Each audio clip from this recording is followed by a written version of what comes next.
ngo gasopa urukiko ruguha ubashe kuba waziha agaciro. Umugore bari kwiyama. It is obvious to me that you are not taking this matter seriously. Wa mugore we icyo biri kutugaragariza biri kugaragaza ko bino bintu utari kubifata nkaho biri seriye cyari ibintu bikomeye. Fa magambo. I will not allow you to continue to harass these people. Is that clear? Ati ntabwo ndibuze gukomeza gukwemerera ukomeza gutoteza bari abantu baharasinga babangamira ibyo bibereyemo. Ni umugore bari kwiyama ngo ari guharasinga abantu babandi. Urukiko ruri kumwiyama. Fa magambo.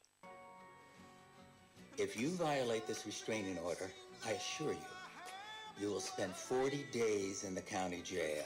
Uwo bari kwiyama dore ni rufite nyongo taragifi Anthony. Ati nuramukurenze kuri iyi restraining order. Ati tuzagufunga iminsi 40 uri muri gereza muri county jail. Sasa restraining order ni kwa kundi nyine tuvuge nimba nje umbangamiye nkajya kuvuga twenda urugero arafatika boss gambangamira cyangwa se uramuntu arambangamira gukubita restraining order kubyo kubwira ati ahantu Rocky azajya bari ujye uri nko muri metero 500 werengeje metero 500 mwegera cyase metero 100 biterwa nezo baguhaye unyegereye bakamenye ko uri hafi yaho ndi gusa niyo ntacyo wabunwaye baragufunga nyine babyita restraining order. Uyu mugore hari abantu bari kumwiyama ngo akomeje gubangamira ababangamira bahohotera abatesha umutwe bari kumwiyama ujye uguma kure yabo bantu.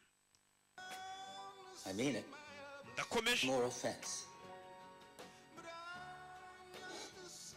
What is obvious to this court biragara ku rukiko ko the professional help and anger management wa mugore we ufite ikibazo cyo kutamenya ubunyamwuga no kuba ufite ikibazo umutwe cy'umujinya. counseling.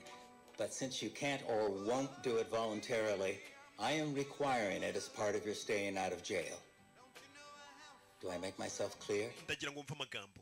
Ati wa mugore bitewe n'uko urukiko rwacu rukubwira ntiwumve ibintu bisa nkaho ufite ikibazo cya anger management cyangwa se kudakontorora umujinya wawe bantu bagira umujinya ukumva yawe kushiduka yayisha n'umuntu.